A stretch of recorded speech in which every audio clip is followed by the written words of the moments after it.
Vamos aguardar os nossos amados irmãos. Estão chegando, sejam bem-vindos. Sejam bem-vindos. Ao se sentarem, abra a Bíblia em primeira carta de Pedro, capítulo 1, versos de 1 a 12. Está escrito assim: Pedro, apóstolo de Jesus Cristo, aos eleitos que são forasteiros da dispersão, o Ponto, Galácia, Capadócia, a Ásia e Bitínia, eleitos segundo a presciência de Deus, Pai, em santificação do Espírito, para a obediência e a aspersão do sangue de Jesus Cristo, graça e paz vos sejam multiplicadas.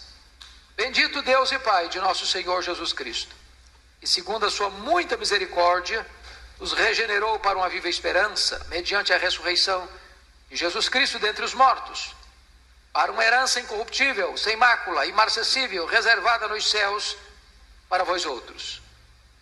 E sois guardados pelo poder de Deus, mediante a fé, para a salvação preparada para revelar-se no último tempo.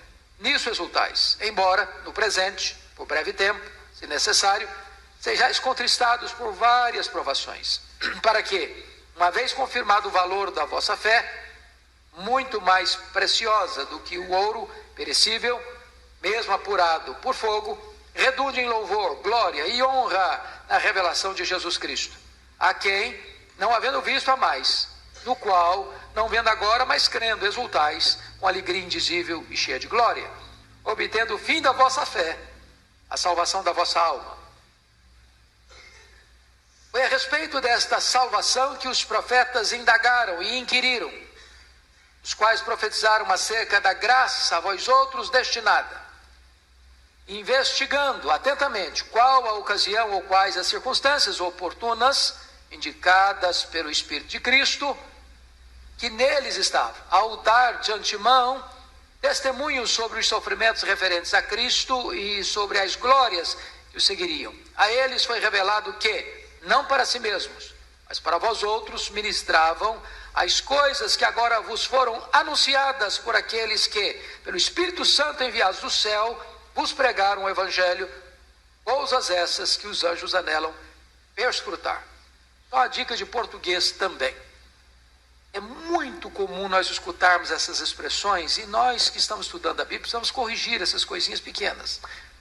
Notem vocês,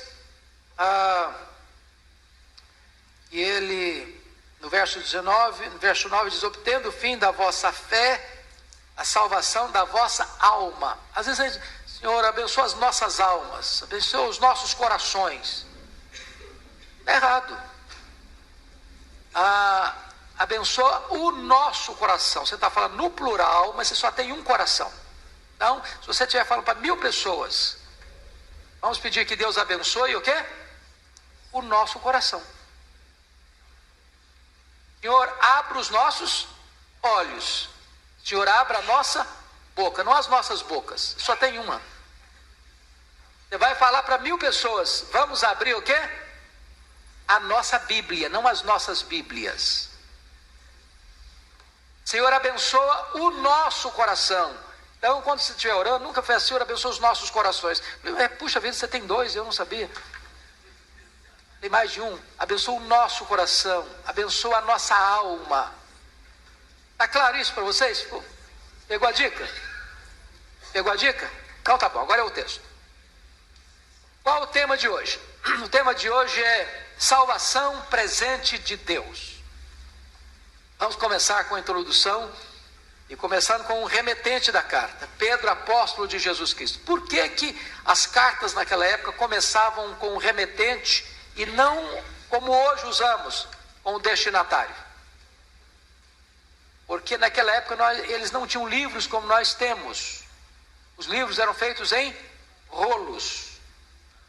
Então, para você chegar até lá no final, desenrolou lá para saber quem mandou, eles tinham o hábito de já colocar no começo o remetente e o destinatário. Tá certo?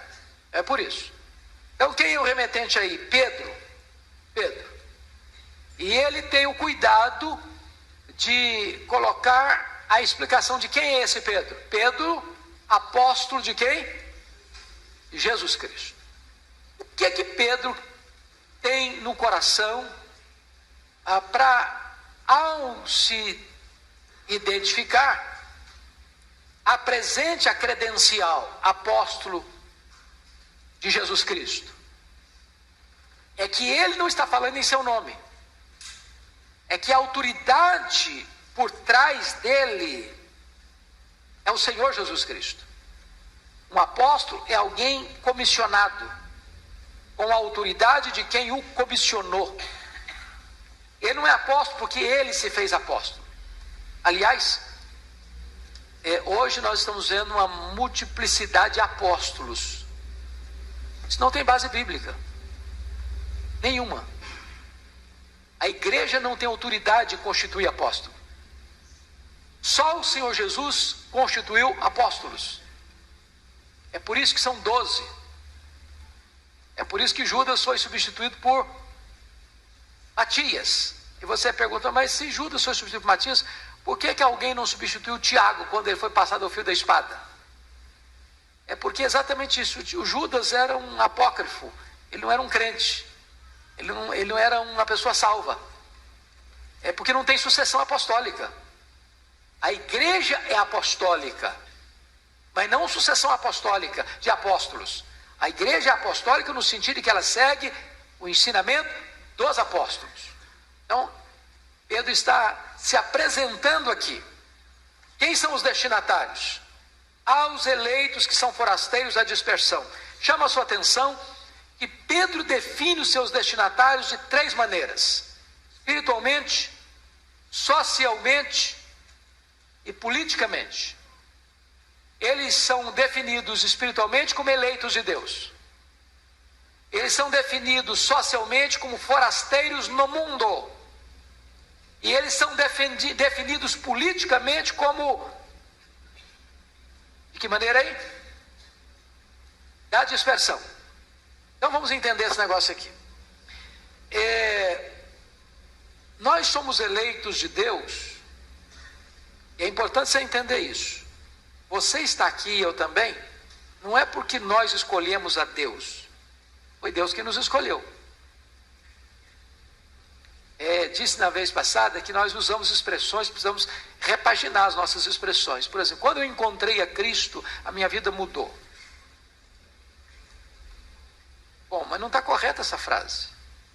Porque Jesus não estava perdido, perdido estava eu. Não fui eu que o encontrei, foi ele que me encontrou. Você foi escolhido. Escolhido antes dos tempos eternos. Escolhido em Cristo. Escolhido mediante a fé na verdade e a santificação do Espírito. Escolhido para ser santo e irrepreensível.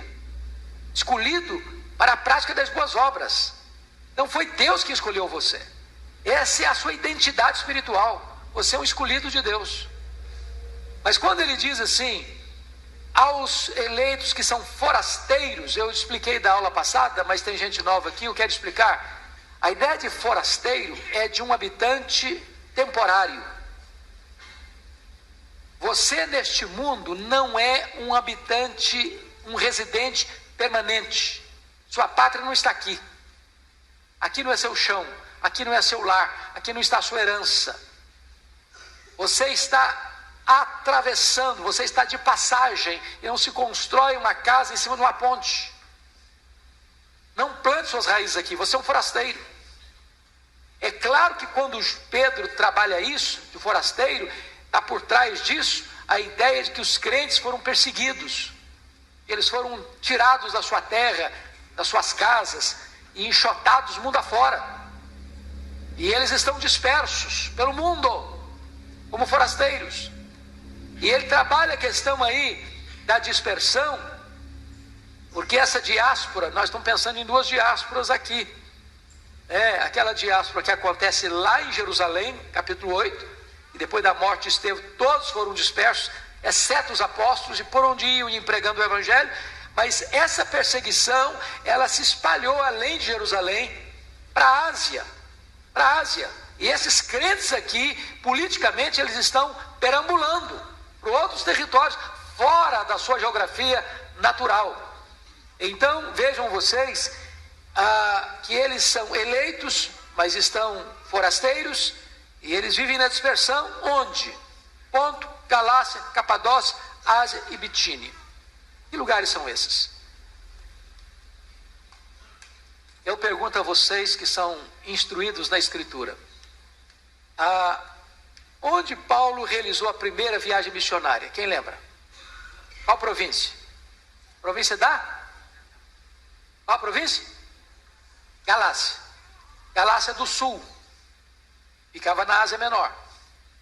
Essa região aqui, que Pedro está mandando essas cartas, foram as regiões da Galácia que Paulo não visitou na primeira viagem.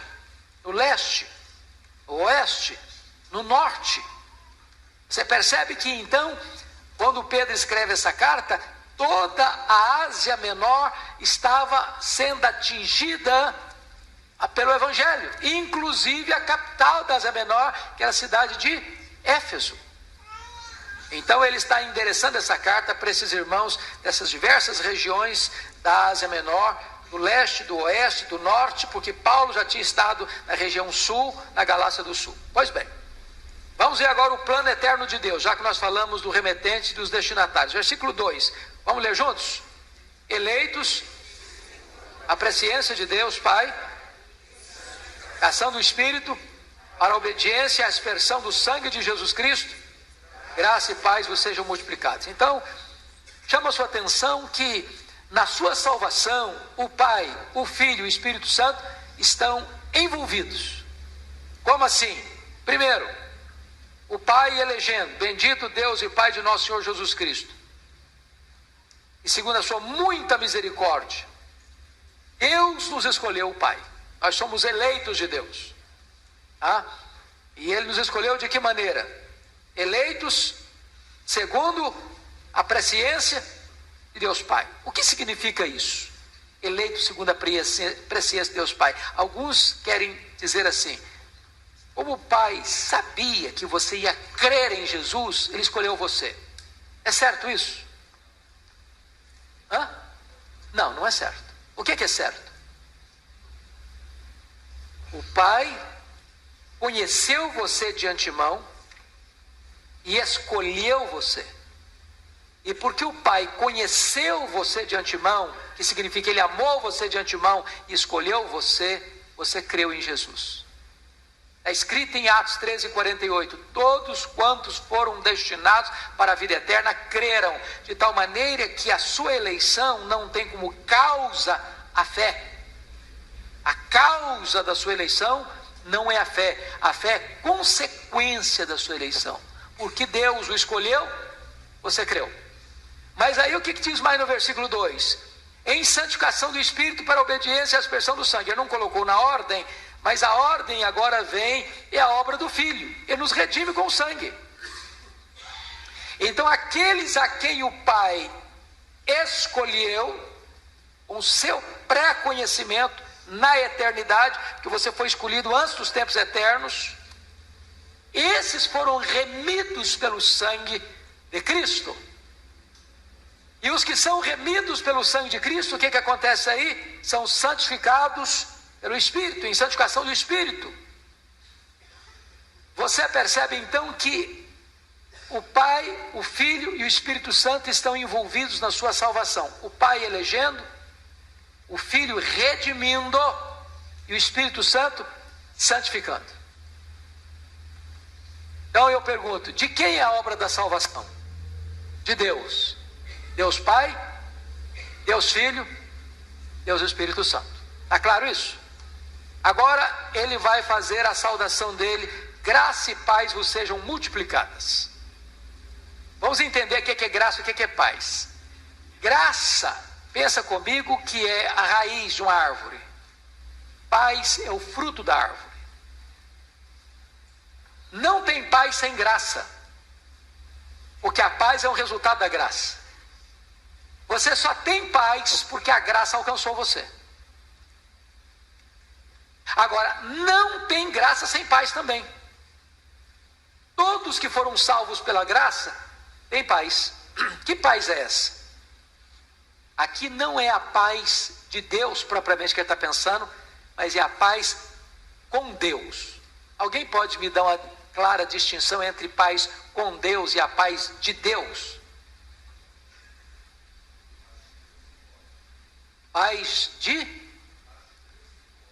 A paz de Deus vem do alto. E a paz com Deus? É isso mesmo? Vamos lá. A paz com Deus tem a ver com reconciliação. E a paz de Deus tem a ver com? Aquela paz interna. Então prestem atenção nisso. Paz com Deus é um status, é uma posição. Quando você foi reconciliado com Deus, diz lá, você tem paz com Deus. Justificados, pois, mediante a fé, temos paz com Deus. Isso não muda nunca. Você saiu do status de réu para status de filho. Estava perdido e foi achado. Estava morto e reviveu. Isso é um fato consumado e acabou. Você tem paz com Deus. Não tem nada a ver com o seu sentimento. Isso é uma situação que aconteceu quando você foi justificado pela fé em Cristo Jesus. Agora, a paz de Deus é algo que você experimenta dentro de você. Aquele gozo, aquela serenidade, aquele descanso. É quando a situação está turbulenta à sua volta e você desfruta de quietude na sua alma. Estão percebendo isso? Então preste atenção, se você foi salvo pela graça, você foi reconciliado com Deus. Pois bem, vamos adiante agora. Vamos falar da fonte da salvação, versículo 3. Olha aí comigo. Bendito Deus e Pai de nosso Senhor Jesus Cristo. Então ele está começando a sua carta, grupo que está perseguido, disperso, fora da sua terra, perdendo seus bens materiais, passando por lutas, e ele não começa com eles, ele começa exaltando a Deus, exaltando a Deus, porque Deus é a fonte da nossa salvação. Como é bom entender isso, irmãos, e como glorioso é o descanso que isso produz na alma. Porque há muitos irmãos nossos na fé, bem intencionados, que vivem num dilema imenso, diário, sobre a salvação, porque acreditam que a salvação está na mão dele. Então, hoje de manhã está salvo, hoje à tarde já está perdido. Ele deu uma escorregadela, meu Deus, perdi a salvação. E aí ele vive nessa gangorra de insegurança, de inquietude da alma, de ganhar a salvação, de perder a salvação, de estar indo para o céu de manhã, estar indo para o inferno de noite. É um desespero. Por não ter compreendido a glória que é a salvação planejada por Deus na eternidade, executada pelo Filho na cruz, aplicada pelo Espírito Santo no nosso coração. E salvação essa garantida por Deus, por toda a eternidade. De tal maneira que nada nem ninguém pode tirar você das mãos de Cristo e afastar você do amor de Deus. Por isso que Paulo vai mostrar aí a natureza dessa salvação no versículo 3 ainda. Como é que é essa natureza? Primeiro, bendito Deus e Pai de nosso Senhor Jesus Cristo, que segundo a sua muita misericórdia, nos regenerou para uma viva esperança. Uma viva esperança. Nos regenerou. O que é regeneração? Quem pode me definir regeneração?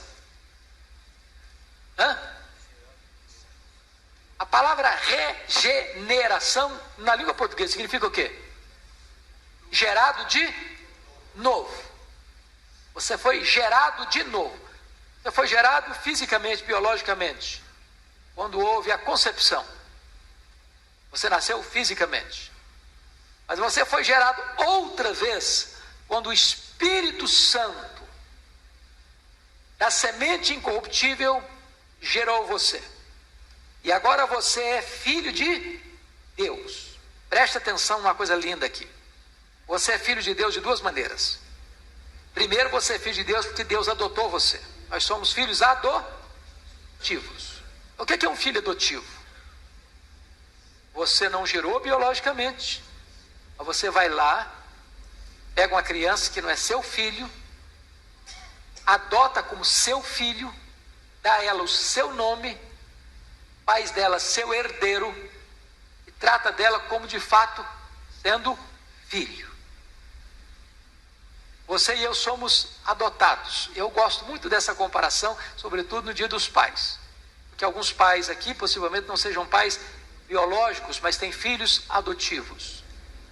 Vou falar do ponto de vista humano agora. Tem muitos filhos naturais que vêm quando os pais não esperam. Até quando não querem. Eles vêm. Não acontece isso com filho adotivo. Filho adotivo é uma escolha de quê? Coração. Então você escolhe amar. Deus escolheu amar você. Deus escolheu adotar você, a família dele. Agora, você é filho de Deus também, não só por adoção, você é filho de Deus por geração. Você foi gerado de novo. E quem gerou você? Espírito Santo. Você é filho de Deus porque Deus adotou você, e você é filho de Deus porque você foi gerado para dentro da família de Deus. É por isso que Pedro vai dizer que você e eu somos coparticipantes da natureza divina. É glorioso, nós somos regenerados. Mas Paulo vai dizer que você foi regenerado de que maneira? Olha o versículo 3, nos regenerou para uma viva esperança, mediante a ressurreição de Jesus Cristo dentre os mortos. Deus regenerou você para você ter uma esperança viva. Que esperança viva é essa que ele está falando? Que esperança é essa? Qual é a sua esperança? A vida eterna, desfrutar o céu, as glórias da bem-aventurança eterna. Mas que garantia você e eu temos de que nós temos esta herança? Qual é a garantia? Que mediante a ressurreição de Jesus Cristo dentre os mortos. Se Jesus não tivesse ressuscitado dentre os mortos, haveria esperança para nós? Não. É o argumento de Paulo em 1 Coríntios 15. Se Cristo não ressuscitou, então comamos, bebamos, porque amanhã morreremos. Se Cristo não ressuscitou, é vã a nossa fé, é vã a nossa pregação. Então os que morreram em Cristo pereceram. Se Cristo não ressuscitou, então, meus irmãos, não há esperança da glória.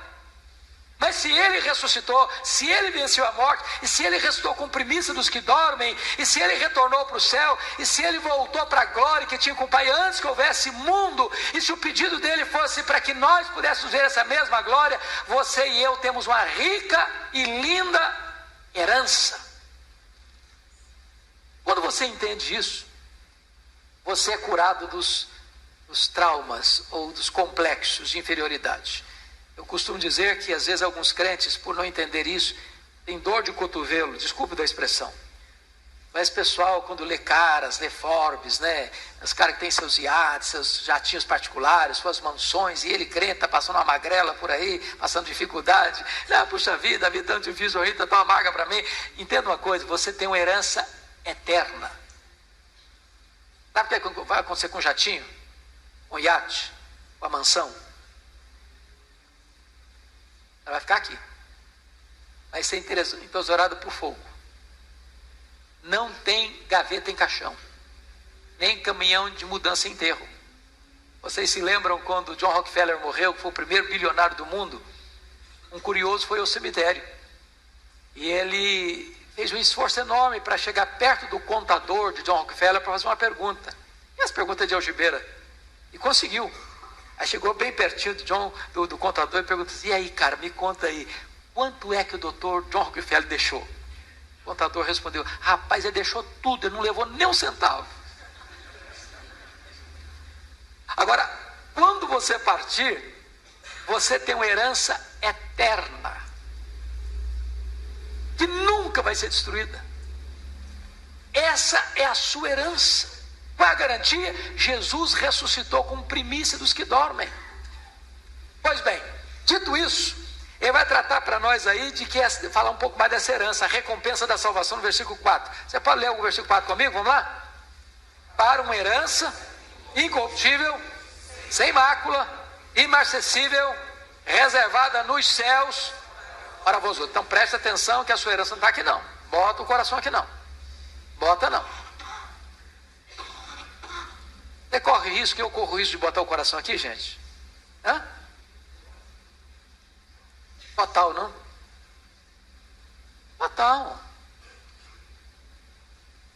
O coração da gente vê aqui, irmãos, complica tudo. Passar aqui. A construir um castelo aqui. Agora, Pedro, ele usa 3 palavras, talvez nós pudéssemos entender um pouquinho melhor. Para uma herança, primeiro, incorruptível, depois, sem mácula, depois, imarcessível. O que significa a palavra incorruptível, herança incorruptível? E não se corrompe.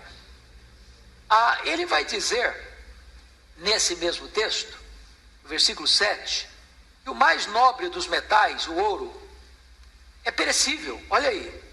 Muito mais precioso do que o ouro perecível, mesmo apurado por fogo. Mesmo o ouro apurado por fogo, o ouro assim, puro, sem resíduo, sem mistura, mais nobre, mais belo, mais caro, ele é o que? Um objeto perecível, se corrompe.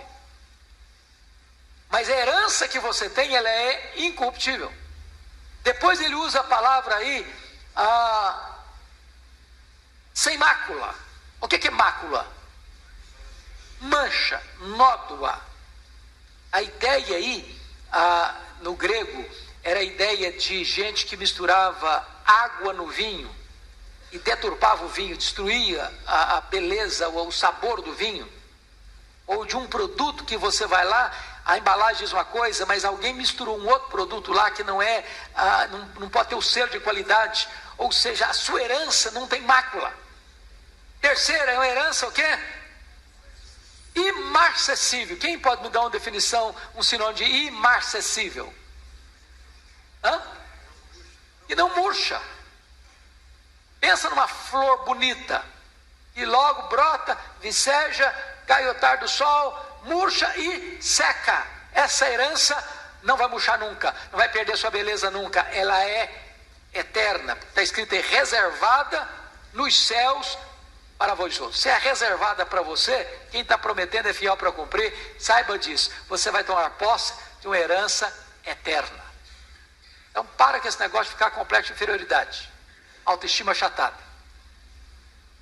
Preste atenção, que Paulo está escrevendo para um grupo de gente que está perdendo seus bens, foi expulso da sua casa, está perambulando pelo mundo, que tinha todo motivo de estar chorando, lamentando, perdi minha casa, perdi meu carro, perdi minha fazenda, perdi meu sítio, perdi meus bens, perdi meus móveis, perdi meu endereço. Aí Pedro está dizendo assim, calma gente, vocês têm herança eterna, vocês estão perdendo coisas aqui, mas vocês têm algo que ninguém pode tomar de vocês, alegrem-se nisso. Se você perceber comigo, esses 12 primeiros versículos, Pedro vai estar enchendo a bola desses crentes no sentido de dizer o seguinte, olha, vocês precisam redirecionar a mente de vocês para aquilo que vocês têm e ninguém pode tomar de vocês. A pessoa pode tomar sua casa, a pessoa pode tomar seu carro, a pessoa pode tomar suas roupas, a pessoa pode tomar seu emprego, a pessoa pode tomar sua empresa, a pessoa pode tomar os bens que você tem dentro de casa, mas o que você tem em Cristo, ninguém toma de você. É isso que Pedro está falando para esses irmãos. Vamos lá agora, a segurança da salvação. Quem pode ler comigo o versículo 5? Vamos lá? E sois guardados pelo poder de Deus, mediante a fé, para a salvação preparada, para revelar-se no último tempo. Quem é que é guardado aí? É a herança que é guardada? O que está escrito? Sois guardados. Sois guardados. Então, preste atenção nisso. Você que creu no Senhor Jesus, foi eleito pelo Pai, foi remido pelo Filho e é santificado pelo Espírito, você é guardado. Guardado. Mas a pergunta é, guardado por quem? Guardados pelo poder de Deus. Quanto poder Deus tem? Todo poder. O poder de Deus pode ser ameaçado? Pode existir uma conspiração aí nas regiões celestes, de repente ele ser desbancado? Alguém assumiu o trono? Eu ontem, pasmem vocês, fui assistir o Rei Leão. Negócio internacional. Mas o reinado do rei lá foi tomado, entendeu? Houve uma conspiração, um negócio meio complicado. E o reinado é tomado. Foi reconquistado depois, mas foi tomado. Esse risco Deus corre? Não corre.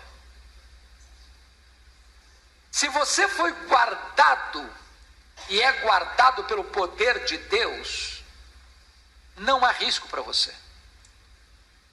Portanto, essa ideia de um crente perder a salvação enfraquece quem? Deus. É uma teologia vulnerável por isso. Você limita Deus. É que Deus não é suficientemente poderoso para guardar você. Agora, preste atenção que é por isso que nós, irmãos, que entendemos à luz da Escritura a doutrina da soberania de Deus na salvação, traz descanso. Porque se a salvação dependesse de mim, eu poderia ter segurança. Ô, gente, seria uma coisa muito triste aí. E tem dia que você está fraquinho, tá não? Ou só acontece comigo? Tem dia que você está tão para baixo, você está triste, seu coração está batido, dá um negócio assim, o seu coração está assim meio aflito. Deus, e a Bíblia de Deus conhece a minha estrutura, sabe que eu sou pó mesmo. Então, se dependesse de mim, eu estaria um dia feliz da vida, porque estou salvo. Aí no outro dia, Senhor, eu estou tão fraquinho, perdi. Está na minha mão, perdi. Aí era o salvo de manhã, perdi de noite, depois reconquista a salvação, depois perde de novo. Não, a sua salvação está garantida porque ela é guardada, e você é guardado pelo poder de Deus. Ele é onipotente. Mas, notem vocês, de que maneira você se apropria dessa segurança. Versículo 5 diz: e sois guardados pelo poder de Deus, mediante o quê? A fé. Então vamos aqui uma coisa importantíssima. Imagine você que um crente sincero, estou falando de crente irmão nosso, acredite mesmo nessa ideia de que você ganha salvação, perde salvação. Se ele acha que ele perdeu a salvação, ele perdeu a salvação? Não perdeu. Se ele creu no Senhor Jesus, ele está salvo. Mas para ele, no coração dele, no sentimento dele, por um momento de vulnerabilidade dele, ele perdeu. O que é que me dá essa segurança, não só de que existe o fato de que minha salvação foi selada, porque Deus elegeu, porque o Filho redimiu, porque o Espírito Santo aplicou, está garantido. Qual é o elemento humano que me dá essa garantia de que eu estou de fato salvo? Eu me sinto salvo, eu tenho convicção da salvação, não importa o grau emocional que eu esteja, lá no topo ou lá no fundo do vale. Sois guardados pelo poder de Deus mediante a fé. Vamos entender isso aqui. É a fé que nos salva? Não. A fé é o quê? É o braço estendido de um mendigo que recebe seguro o presente de um rei. A fé não é a causa meritória da salvação. A fé é a causa instrumental da salvação. Eu sou salvo porque o Pai me elegeu, porque o Filho me redimiu, porque o Espírito Santo me regenerou. Mas eu tomo posse desta salvação mediante a fé. Porque algumas pessoas pensam que a sua fé é a causa da sua salvação. Eu sou salvo porque tenho muita fé. Ok. Mas não foi a sua fé que salvou você. Quem salvou você? O próprio Deus. Você se apropriou dessa salvação que Deus fez, preparou, executou e aplicou em você. Você toma posse pela fé. Está claro isso, irmãos? Oi? E até a fé também é dom de Deus. É Ele quem dá a fé. Isso não vem de vós, é dom de Deus, tá? Não de obras para que ninguém se glorie. Agora volte a atenção para o verso 5 da segurança da salvação. Vamos terminar de ler o versículo 5. E sois guardados pelo poder de Deus, mediante a fé, para a salvação preparada, para revelar-se no último tempo. Vamos entender isso aqui.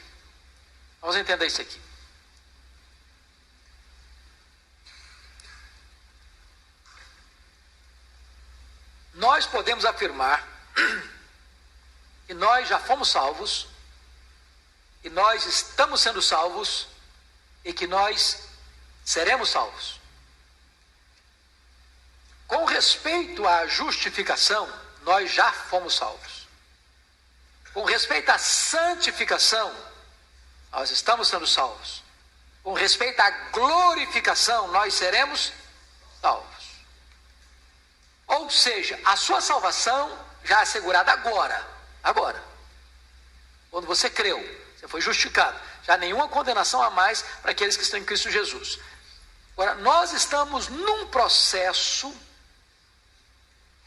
constante, progressivo, de transformação na imagem de Cristo pela obra do Espírito Santo em nós. Como é que você chama esse processo? Santificação.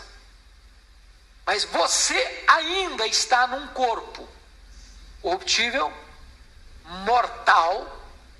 Você ainda que comete pecados, fala bobagens, faz o que não devia fazer, deixa de fazer o que devia fazer, nutre pensamentos que não são nada bons. Você ainda não foi o quê? Glorificado. O que Pedro está nos dizendo é que a plenitude dessa salvação que você já tem, tomou posse pela fé, vai se consumar no sentido maiúsculo, superlativo, absoluto, no último tempo. A revelar-se no último tempo. E o que ele está querendo dizer por último tempo aqui? A volta de Jesus. Quando Jesus voltar. Eu pergunto a vocês, quando Jesus voltar, o que é que vai acontecer? Primeira coisa que vai acontecer quando Jesus voltar: os mortos vão ressuscitar. E depois, os vivos, os que estiverem, serão o quê? Transformados. Então, se você tem alguém que você ama que já partiu, esse alguém que você ama que já partiu no Senhor, ele, se você estiver vivo quando Jesus voltar, e eu também, essas pessoas vão ressuscitar antes de nós sermos transformados. E aí nós teremos um corpo de glória. Não tem mais fraqueza, não tem mais pecado, não tem mais doença, não tem mais choro, não tem mais sofrimento, não tem mais morte, não tem mais nada. Agora é o desfrute pleno, maiúsculo, superlativo, absoluto dessa bem-aventurança eterna que ele está chamando aí da sua salvação. Pois bem, vamos tratar agora da alegria dessa salvação nos versos 6 a 9. Vamos lá para o versículo 6. Nisso exultais. Nisso o quê? Quem pode me definir nisso exultais? Nisso o quê? O que ele está tratando? A salvação. Da garantia da consumação da salvação. Nisso exultais. Agora vamos perguntar para nós aqui. A gente tem feito isso? Pense bem comigo. Você está numa correria imensa, trabalha, vai para casa, vai para o trabalho, pega trânsito em São Paulo, enfrenta calor, enfrenta frio, enfrenta poluição, tem que levar a menina para a escola, tem que pegar a menina da escola, tem que levar para o hospital, tem que sair do hospital, tem que correr para aqui, tem que correr para ali, e você está tão atarefado. Você tem exultado nisso?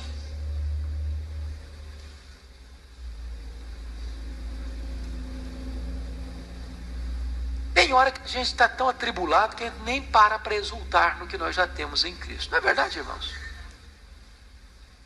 Nisso exultais. Agora, o que significa a palavra exultação? É uma alegriazinha pequena? Explosiva, né? Quem gosta de futebol aqui, torce para algum time de futebol, algum time pelo menos, rapaz, esse povo aqui não gosta de futebol não, coisa incrível, os irmãos são crentes mais mesmo.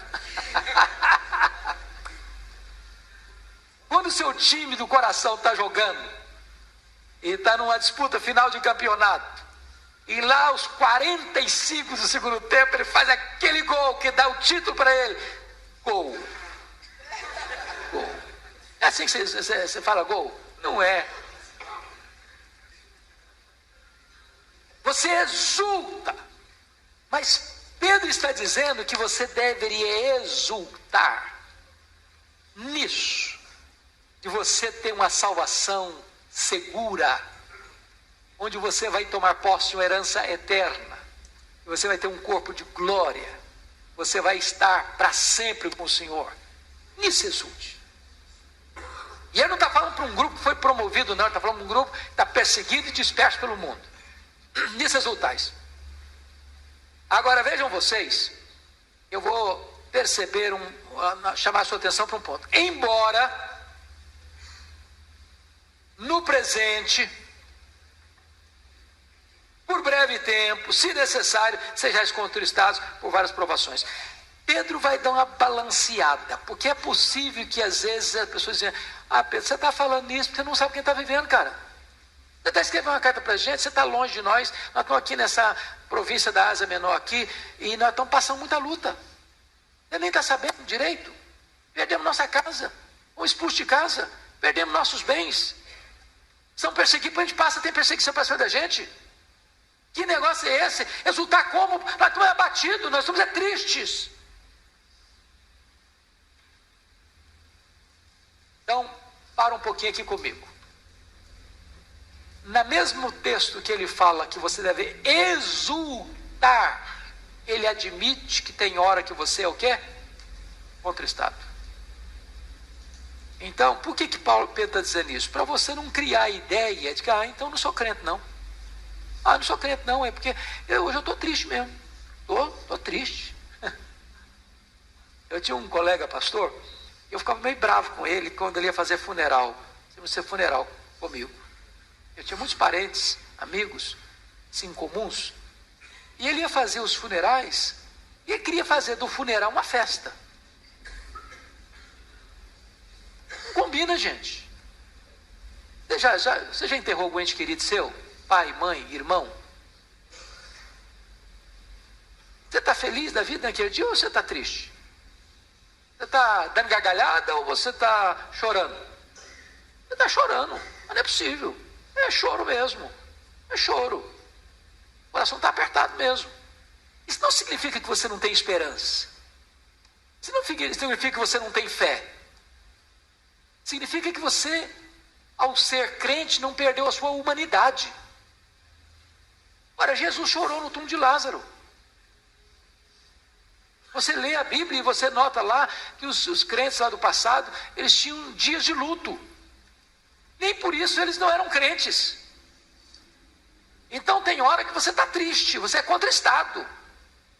Isso não significa que você perdeu a alegria da salvação, que você não é salvo. Não. Significa que você continua sendo humano. Mas mais do que isso, as provações, além disso, elas são, louvado seja Deus, passageiras. Olha aí. No presente, por quê? Por versículo 6. O que está escrito aí? Por breve tempo. Você já andou de avião, onde a maioria, que eram voos curtos, e a maior parte do voo foi de turbulência severa? Hoje, gente, é um desespero, não é não? E o que é mais triste quando você pega um voo assim, é que o piloto fica caladinho. Dá mais desespero ainda. Porque podia ficar, não, gente, calma, fica sossegado, tá complicado aí, mas estou no controle aqui, está tudo certinho, não fala nada. É um desespero. Parece que vai moer o negócio. Eu peguei um dia um voo de Vitória e Ipatinga, que, meus irmãos, eu falei, Senhor, eu estou encomendando a minha alma mesmo, porque vai ser hoje. Era que aviãozinho pequeno, aquele negócio era moído. E eu falei, Jesus, não vai dar certo, não vai chegar não. E calado. O voo tinha 50 minutos, 40 minutos foi nesse negócio. Quando chegou, abriu o tempo, chegou. Ao que pousou, daí meia hora a tempestade chegou na cidade, inundou a cidade.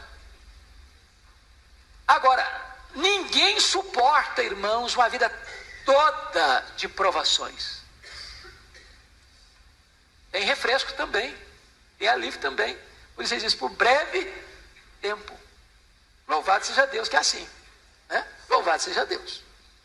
Mas agora notem vocês que as provações são proveitosas. Pode ler o verso 7 comigo? Vamos lá, o propósito aí. Para quê? muito mais precioso que o ouro perecível, mesmo apurado por fogo, redunda em louvor, glória e honra na revelação de Jesus Cristo. Eu acho isso aqui fantástico. Uma vez confirmado o valor da vossa fé, você é salvo mediante a fé, você vive de fé em fé, você vence pela fé. E o texto está dizendo que a sua fé, ela, ao ser provada, ela mostra o seu valor. E quando você está passando no meio de um nevoeiro, o que é que você entende? É que o nevoeiro está aqui, mas o sol está brilhando lá em cima. Deixa eu ilustrar de uma maneira muito simples para vocês. Eu era pastor em Bragança Paulista. Em 1982 comecei meu pastorado lá. Meu pai pegou um câncer e eu saí de Bragança, fui visitá-lo, lá no interior do Espírito Santo. Eu fiz a pergunta que todo paciente assim, familiar, faz para o médico e o médico não sabe responder mesmo. Ainda bem que não sabe. Doutor, o que o senhor acha? O senhor acha que o papai tem quanto tempo de vida ainda? Ele disse assim para mim: seu pai pode ter uma semana de vida, pode ter um dia de vida, pode ter um mês de vida, pode ter um ano de vida, pode ter 20 anos de vida. Eu não posso administrar isso. Bom, eu, pastor jovem, pensei, meu Deus, eu não posso ficar aqui então, tem que voltar para minha igreja. É isso aí.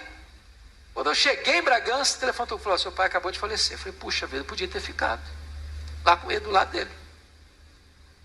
Mas quando eu pego o voo aqui em Congonhas, sabe aquele dia da garoa de São Paulo? O dia está cinzento. E o coração meu estava do mesmo jeito, da garoa, pesado. Quando o avião decolou, 2 minutos depois, ele atravessou o nevoeiro denso e o sol brilhava lindo lá em cima. Aí Deus ministrou o meu coração. E às vezes você passa por isso. Você, se voar debaixo do nevoeiro, você fica com o coração pesado. Mas mesmo que você esteja dentro do nevoeiro, você sabe de uma coisa: o sol está brilhando. O sol está brilhando. E esse nevoeiro vai passar. E o sol vai brilhar. E a provação vai embora. E a alegria, e a paz, e o gozo volta. E você então está apropriando disso. É isso que ele está dizendo. Para que, uma vez confirmado o valor da vossa fé, você está no meio do nevoeiro, provado, mas saber que Deus está no controle, que o sol está brilhando, que o nevoeiro vai passar, que a prova vai passar, que você está de posse de uma herança gloriosa, está descanso para o seu coração. Descanso para o seu coração.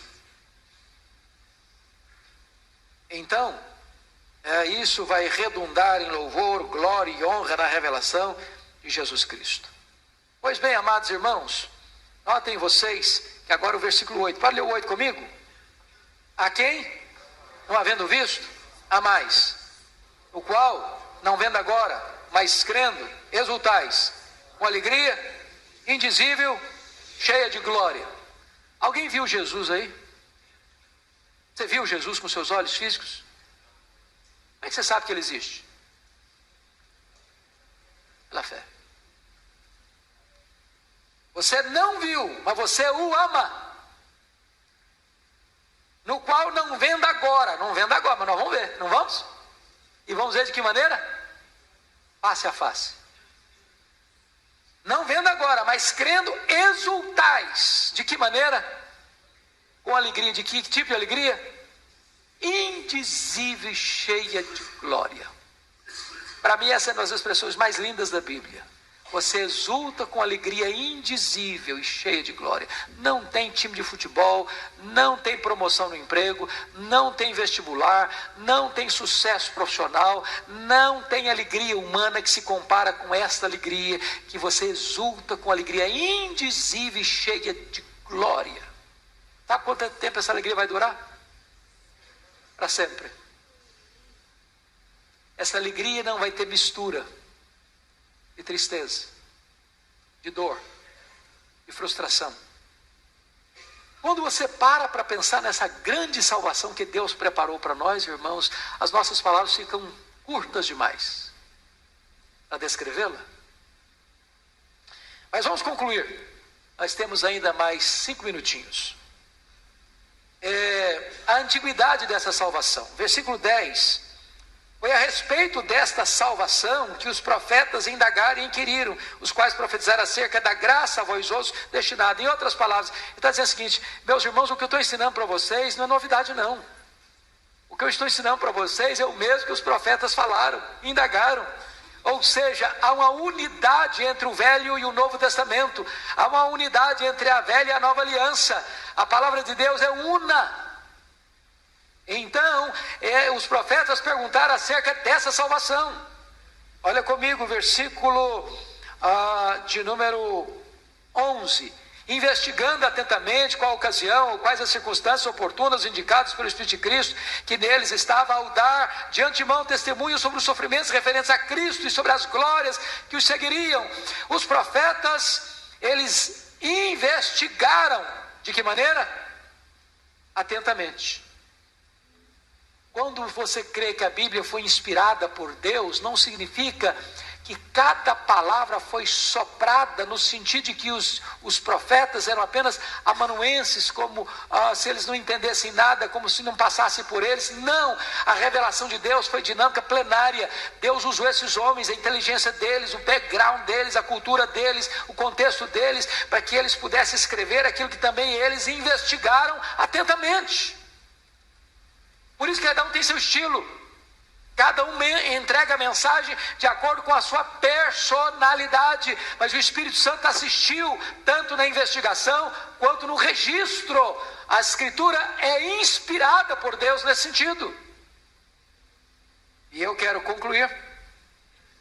E eles descrevem os sofrimentos, que foram muitos, e as glórias que seguem, que foram muitos. Ou seja, eles descrevem tanto a humilhação de Cristo quanto a exaltação de Cristo.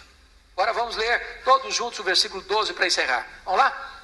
A eles foi revelado, e não para si mesmos, mas para vós outros, ministravam as coisas que agora os foram anunciadas, por aquele que, pelo Espírito Santo enviado do céu, os pregaram o Evangelho, coisas essas que os anjos anelam perscrutar.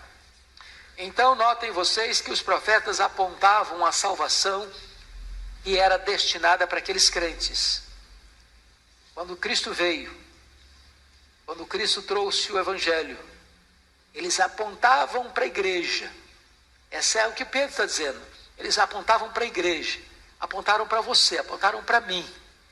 E o texto está nos informando que a vós outros ministravam as coisas que agora vos foram anunciadas por aquele que pelo Espírito Santo é enviado do céu. Quem é que foi enviado do céu pelo Espírito Santo? O próprio Jesus Cristo, nosso Senhor. E esses então pregaram o Evangelho, coisas que os anjos anelam perscrutar. E coisa interessante, os anjos têm muitos privilégios, não tem? E a pessoa que quer estar diante de Deus, ministrando diante do trono de Deus, cumprindo as ordens de Deus. Mas os anjos não tiveram o privilégio que você e eu temos. Que privilégio é esse? Qual o privilégio que você e eu temos que os anjos não têm? Primeiro, os anjos não têm o privilégio que eu e você temos de serem filhos de Deus. Você é filho, os anjos não. Você foi adotado, os anjos não. Que outro privilégio você tem e os anjos não têm? Pregar o Evangelho. Os anjos gostariam de fazer isso. Quando Cornélio estava lá em Cesareia Marítima e precisou mandar alguém lá em Jope trazer Pedro para Pedro vir pregar o Evangelho, foi um anjo que disse: vai lá. O anjo podia ter pregado para ele o Evangelho, mas não pôde pregar. E essa não é a missão dos anjos. Essa missão é sua, essa missão é nossa. Agora preste atenção nisso. Se você crê mesmo que a salvação é tão gloriosa, você sonega essa mensagem, você retém essa mensagem, é algo muito desumano, não? Muito desumano. Pregue essa palavra, anuncie essa mensagem. Não retenha essa mensagem. A mensagem nos foi dada para ser transmitida. Vamos ficar em pé, queridos. Presbítero Josafá, vem orar por nós, meu irmão, para encerrar o nosso momento devocional aqui de escola dominical. Vocês terão um intervalo para o culto das 11, tá bom? Eu não sei se nós temos algum microfone aqui que pudesse ser usado. Isto. Obrigado.